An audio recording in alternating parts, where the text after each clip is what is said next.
Have you ever wondered how the land around your school is used? We use land in so many ways, you see. It's where we build our homes, our schools, and even the shops where we buy our favorite treats.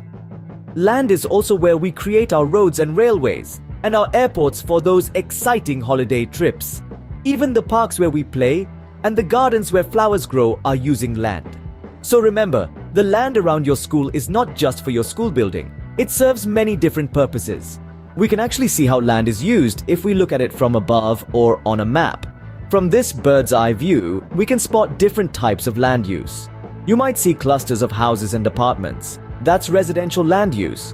Those big structures with lots of cars, those are shops and supermarkets. Green patches are parks and playgrounds, while long winding lines represent roads and railways. Isn't it fascinating to see how the land around us is used in so many different ways?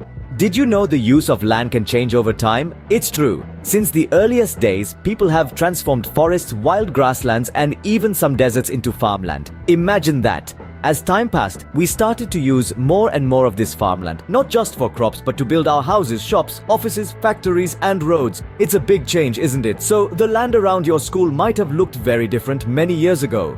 So, what have we learned today about land use?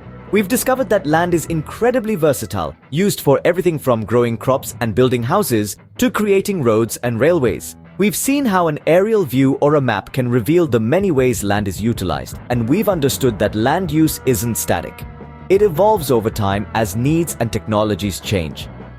Remember, next time you're at school, take a moment to look around and think about how the land is being used.